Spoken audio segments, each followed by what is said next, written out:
মাওলানা আব্দুল মালেক সাহেব তিনি কোন মতাদর্শের আমি আপনাদেরকে একটু তুলে ধরছি। আমি কাউকে ছোট করা আদাবুল ইখতিলাফ আমাদেরকে আলেম ওলামারা শিখিয়েছে, আমাদের উস্তাদরা।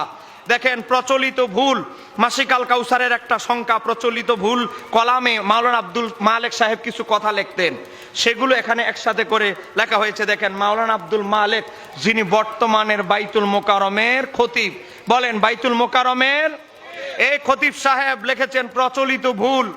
এই প্রচলিত কিছু ভুলের কথা আলোচনা করতে গিয়ে তিনি তার বইয়ের ভিতরে 87 নম্বর পেজের ভিতরে উল্লেখ করেছেন। দেখেন ভুল সম্পর্কে তুলে ধরেছেন। দেখেন সেখানে গিয়ে বলতেছে খ মোহাম্মদ বিন আব্দুল ওয়াহাব নজদি রহমতুল্লাহ আলাই, জোরে কোনা নাউজুবিল্লাহ।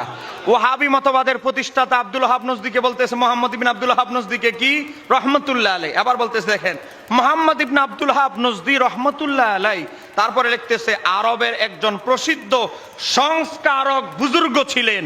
একটু জোরে কন্যা নাউজুবিল্লাহ। সংস্কারক মানে মুজাদ্দিদ, মুজাদ্দিদকেই বাংলায় সংস্কারক বলা হয়। এখন আপনারা বলেন যে ওয়াহাবি মতবাদের প্রতিষ্ঠাতা মুহাম্মদ বিন আব্দুল ওয়াহাব নজদিকে মাওলানা আব্দুল মালেক যিনি বাইতুল মোকাররমের খতিব তিনি বলেন সংস্কারক মুজাদ্দিদ, তাহলে তিনি ঈদ মিলাদুন নবী পালনের পক্ষে কথা বলবেন, এটা তো আমরা কখনো আশা করি না। এক কথা কন না কেন, ঠিক কিনা?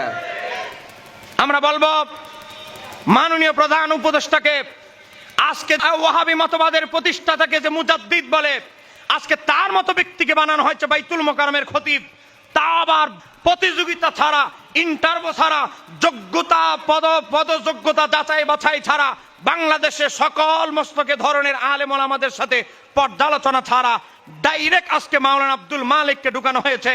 আজকে দেখেন সেই মাওলানা আব্দুল মালেক বলছে মুহাম্মদ বিন আব্দুল ওয়াহাব নজদি হচ্ছে একজন মুজাদ্দিদ। একটু জোরে বলেন না নাউজুবিল্লাহ।